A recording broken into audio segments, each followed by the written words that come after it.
Yang pertama, satu, karena kurang komunikasi.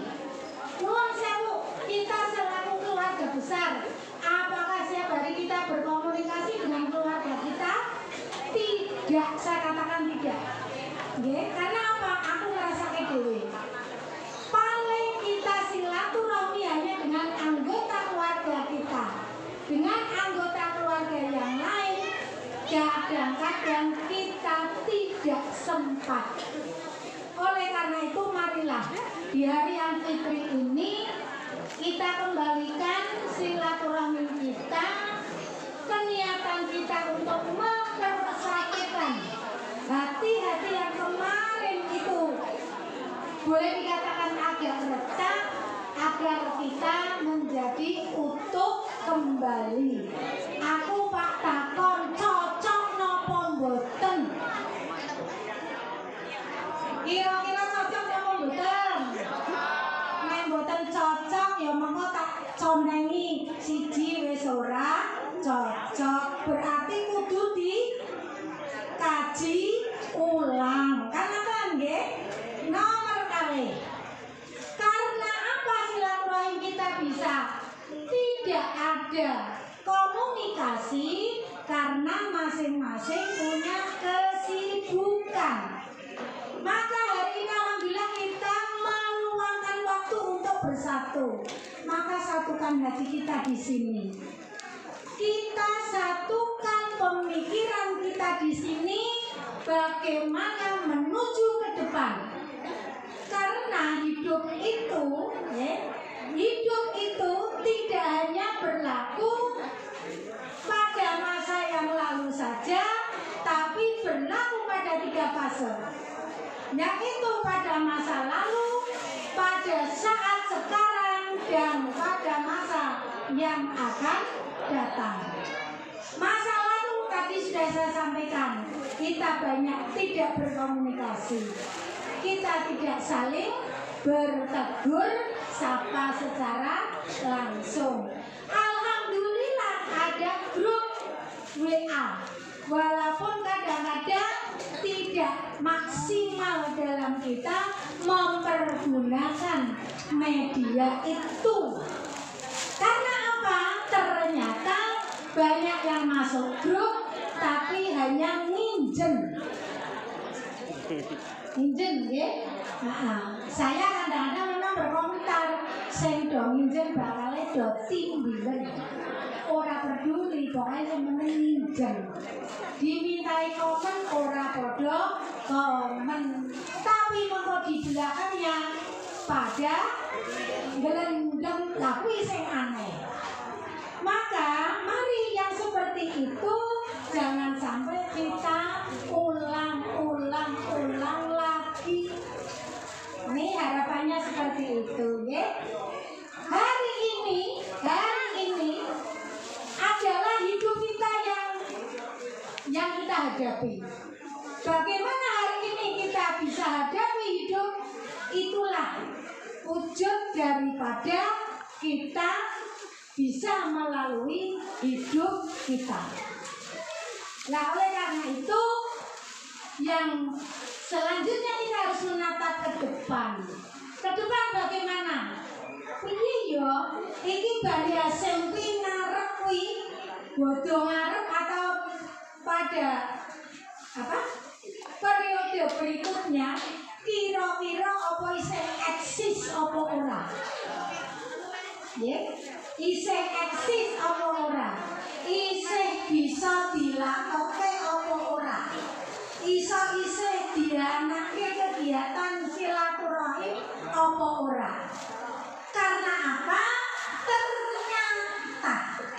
Ternyata tapi ono lagi nih, saya tidak mau jadi Farel, pada ini Kevin bae engko sing pangisi pengajian. Nek Farel iki banding insyaallah nek Kevin ora banding. Ternyata sing dimintai generasi berikutnya untuk tampil menyelenggarakan podo mislet.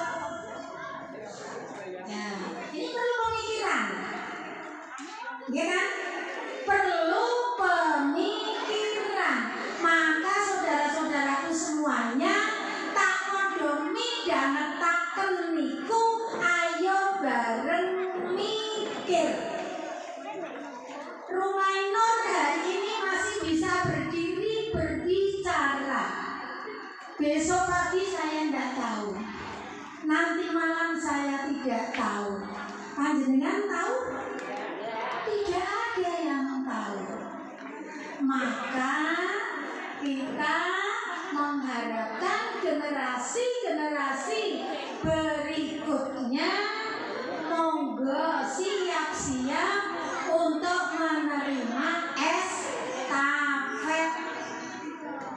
Banyak generasi dari keluarga Bani Hasyim yang memiliki potensi luar biasa. Mosok kok wong tuwa wis mlakune angel, ngomongnya wis lalenan, nganggo sandal yo keliru. Nah, kok konsep untuk piye. Nah, itu. Ini saya menawarkan lagi.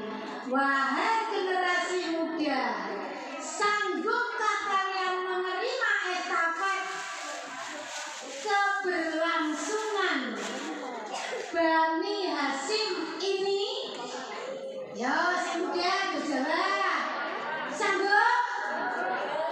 Nah, ragu-ragu, tapi masih biasa. Sopo sepak jalo? Nah, aja kabeh. Sanggupkah yang generasi muda untuk menerima? Nah, orang masih jawab. Dan akhirnya dia orang masih jawab kok. Nah, ya, ini kenyataan Bapak Ibu. Jadi sekali lagi kami sangat mengharap dukungan dari Bapak Ibu bagaimana agar keberlangsungan acara keluarga Bani Hasyim ini bisa berlangsung. Jangan sampai isih utuh Pak ora nyong manut mengko gampang buri kene gembreng.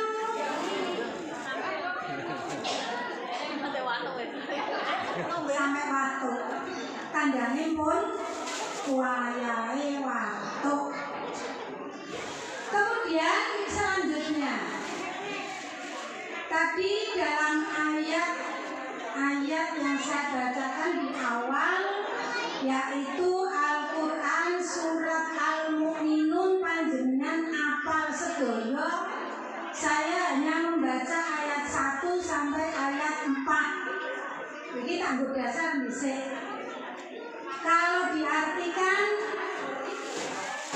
apa enggak ini? A'udzubillahi minasyaitonirrajim. Mbak Bina sing hafal? Qad aflahal mu'minun. Artinya apa itu? Sungguh. Aflah itu apa? Beruntung. Siapa yang beruntung?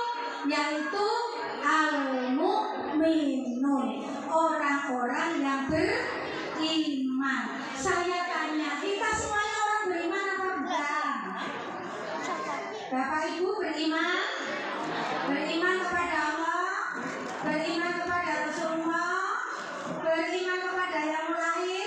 Semua beriman ya, karena kita sebagai orang mukmin.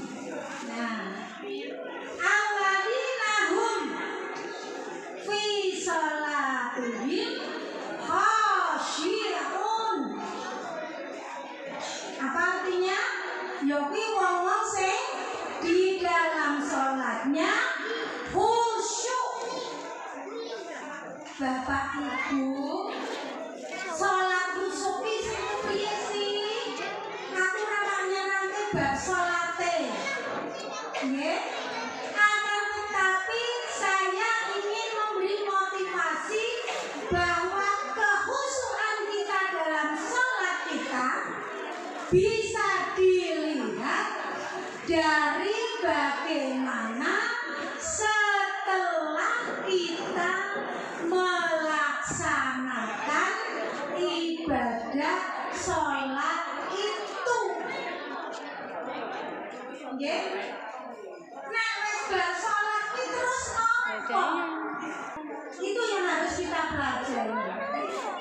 Di sini bukan berarti khusyuk itu waktu pelaksanaan sholat sing khusyuk toh, tapi berbicara tentang masalah kesalehan sosial. Apa itu kesalehan sosial?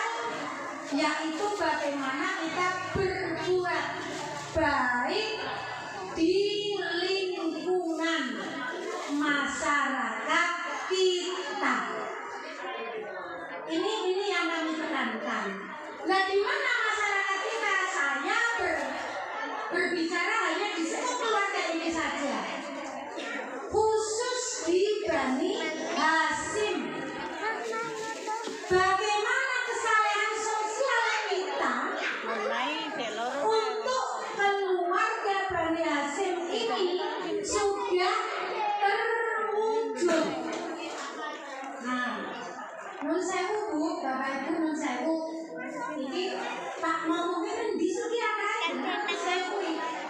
Dia nama betul. Pak ngomongnya kan di kayak burung pi. Iya. Mari kita beribadah binafsik. Kita mulai dari diri kita muhasabah kepada diri kita. Sudahkah sedekah yang kita keluarkan itu menunjukkan kesalehan sosial kita? Nuwun sewu. Ayo dicermati dewek-dewek. Yang keempat, ini yang keempat saja saya ngomongnya. Alladzina hum fi zakati fa'ilun, yaitu orang-orang yang dengan zakatnya, zakat kuwi yo sedekah yo infak, fa'ilun dikerjakan, dilaksanakan. Bu, Pak, dulur-dulur, nek kerja kuwi artine napa nggih?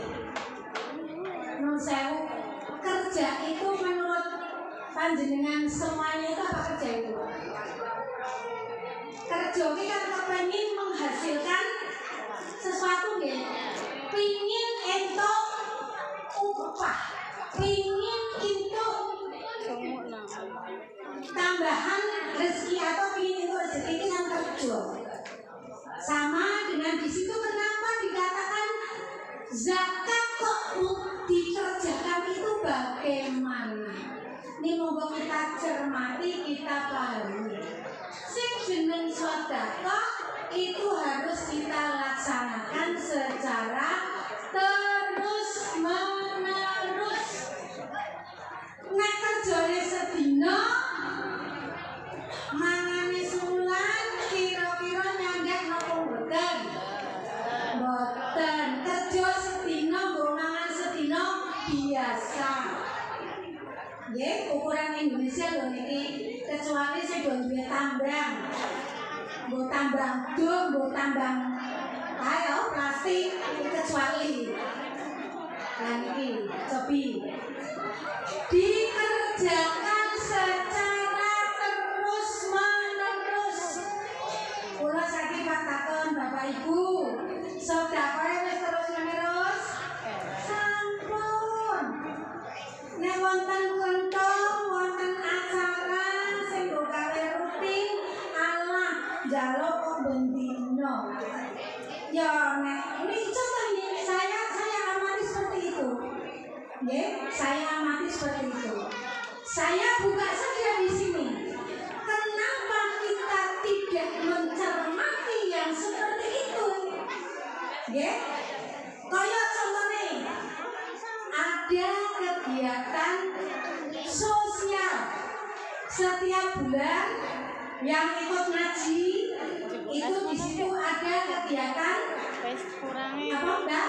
Iuran dana sosial. Assalamualaikum warahmatullahi wabarakatuh.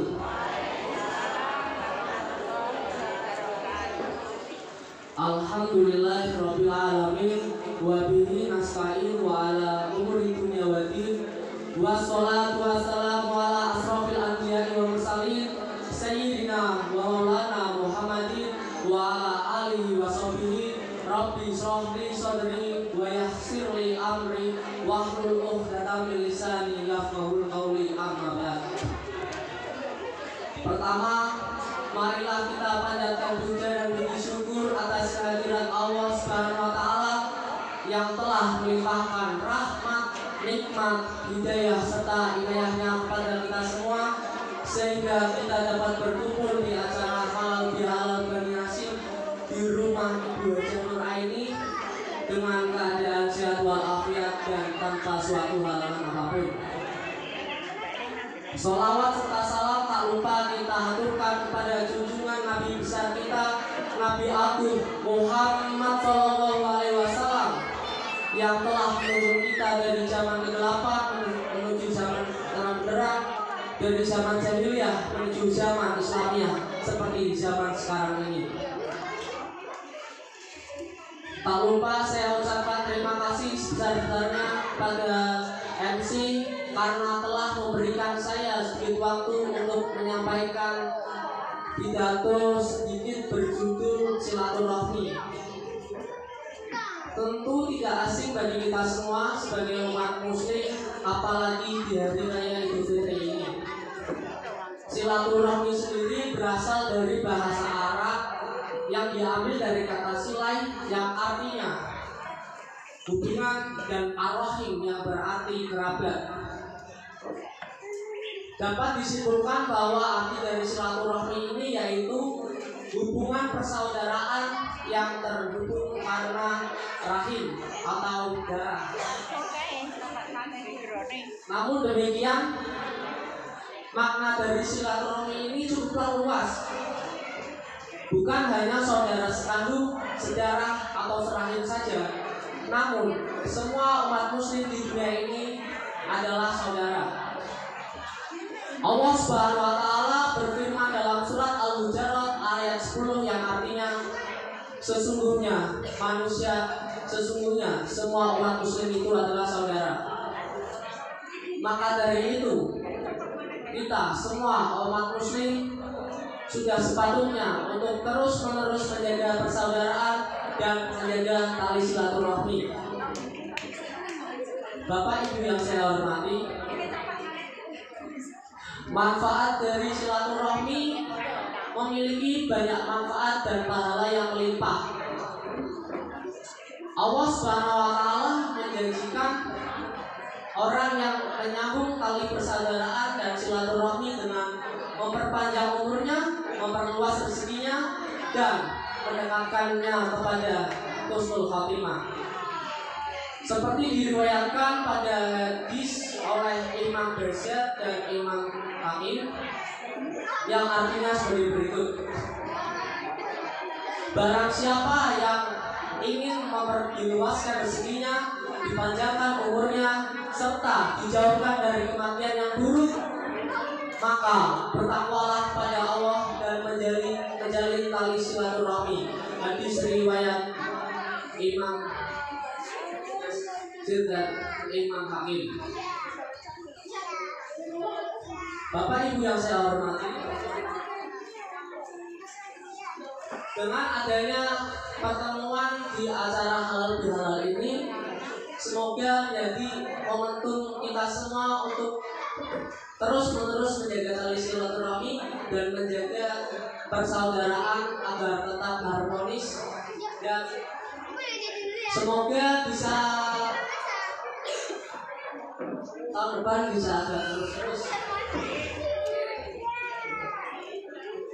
Ya, sedikit pidato dari saya. Mohon maaf jika ada salah-salah karena manusia adalah tempatnya salah dan dosa. Wabillahi wa taufiq wal hidayah. Wassalamualaikum warahmatullahi wabarakatuh. Lalu saya mendengarkan cerita dari guru saya yang kebetulan beliau ini sedang kunjungan di Cina. Di Cina itu di situ beliau menemui sebuah masjid. Di masjid kemudian beliau sholat di situ karena di Cina itu juga banyak yang Muslim ya. Jadi yang Muslim itu tidak hanya di Indonesia. Bahkan ada riwayat yang menyebutkan salah satu mubalik yang mengenalkan Islam di Indonesia ya dari Cina. Kemudian berikutnya dosen saya ataupun guru saya itu sholat di situ, kemudian selesai sholat. Kemudian jamaahnya itu sangat sepi di situ, sepi sekali.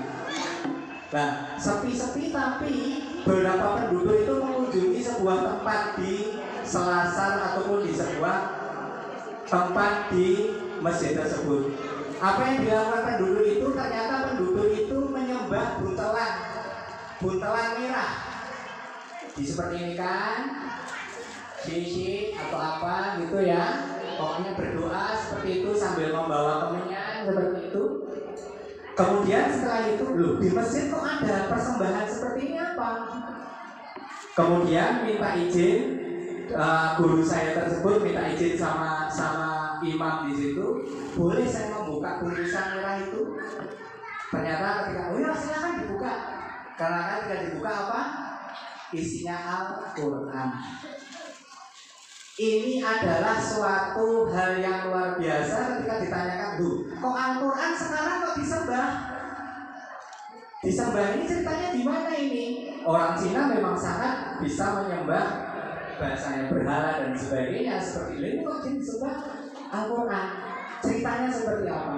Ceritanya, singkat cerita seperti ini. Leluhur-leluhurnya itu adalah seorang dai yang hafal Quran, hafal terjemah, hafal tafsir. Kemudian diturunkan kepada anaknya tidak bisa tafsir, diturunkan kepada anaknya lagi menjadi hanya bisa membaca. Dan akhirnya generasi berikutnya sama sekali tidak bisa membaca Al-Quran. Bapak Ibu, ini pun bisa terjadi di sini.